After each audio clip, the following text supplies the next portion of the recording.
not sounding amazing can definitely be discouraging, I'm sure, for a band. And you talked earlier about bumps in the road. Is there any advice that you think you can give to get over those or help overcome those with it for a young starting band? A supportive family really helps, because if you have have, network of people that's a tremendous amount that we've been blessed with, to have a family that really cares and is supportive and happens to do the music thing too. not everyone has that. Yeah, so that really helps. And more than music, I mean, like, not everybody does music, and that goes back to what I was saying about the community aspect of things around here. Like, it's nice being involved with a group of people where you know, like, and they know, like, this is kind of what we, if something else, some other situation maybe, like, arises, like, there are people that do that, you know? So, like, a lot of times in high school and stuff, there's a lot of kids just trying to find their niche, or just trying to find what they're good at, or what they like. Do what you like doing, you know? Try and be into something for whatever reason, and you hate it. Don't do music, find what you're good at, and roll with it. But if you do music, stick to it, and just, I mean, expect, I don't know, I mean, the bumps are going to come, and you're going to hit, like, yeah, you're going to hit rough spots, but just keep, I mean, it's never, for me, it's just never been worth, like, putting it down, you know, like. If it's something you love, you have to fight for it. You have to, or face, like, you know, a decision of, you know, basically having to choose, not one over the other, but just, you know that you're going to do what you want to do. Something that you're passionate about, you don't expect it to not be hard. It made it a little bit easier for me too, because I sucked at everything else. Like, we were all bad at sports. you were not. Yeah, you weren't. You weren't a linebacker, Ben. I played tight end. That's everybody's story. I bet you did. Before I went to prison. We're no different. Wide receiver. Football for Terry High. They don't care. Really? Ooh. Okay, so I know that you two had musical influence through parents. Did you have that as well? Yeah, I did. My mom my mom is one of 4 girls, and my dad is one of 4 boys. And my mom grew up, her whole family, like her mom and her dad and all of her sisters grew up singing in church and stuff. And my dad was in the military, and early on just kind of picked up, like, got real into the whole folk movement and that kind of stuff. And so he played guitar and sang. And I always wanted him to show me. I guess I just had an ear for it because of my mom and my dad, but my dad was the one that actually musically, like, kind of brought me into it, I guess. Okay. How old were each of you when you picked up your instrument, whatever, or piano, guitar, drums? I think I was 13, 12 or 13. Okay. I was 9. Okay, so it was around the same time for you two. I think it may have been in, like, the 8th or 9th grade. I think, because the third time you did 8th grade, or the first time? Well, actually, I did it 4 times. Were you a repeat offender? Well, okay.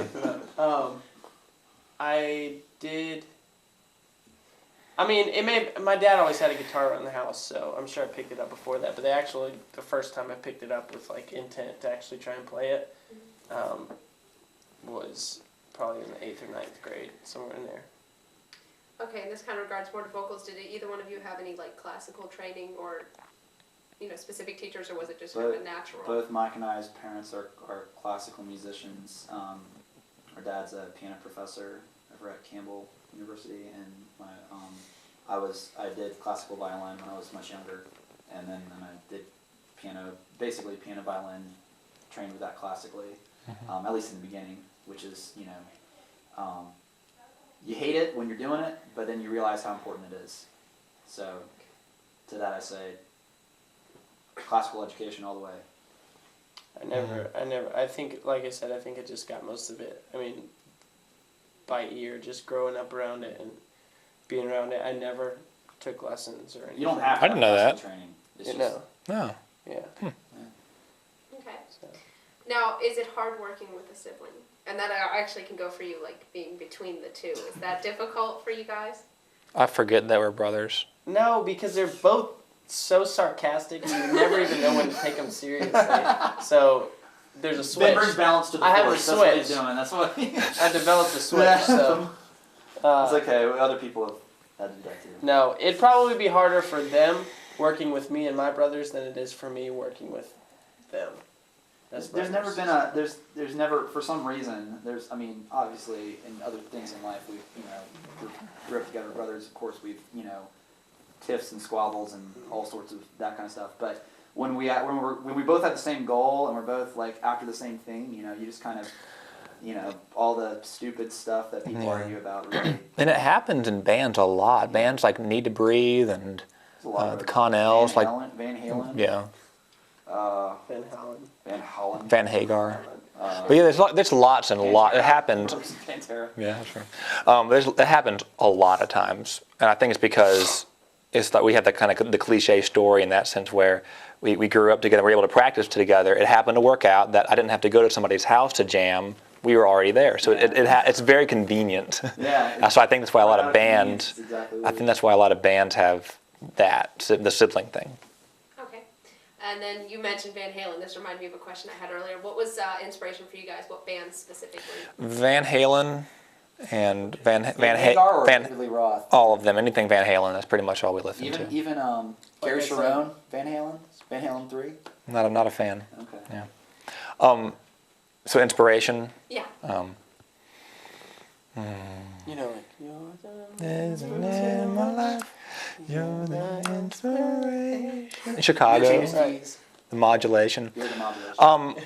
When growing up, Green Day, grunge, Nirvana, that kind of stuff, and then I discovered like heavy music, heavier rock stuff, and then I discovered singer-songwriters, and I'm definitely in that phase of just stripped down songs. Sarah McLachlan, Bob Dylan, that kind of stuff is so tasty, so good.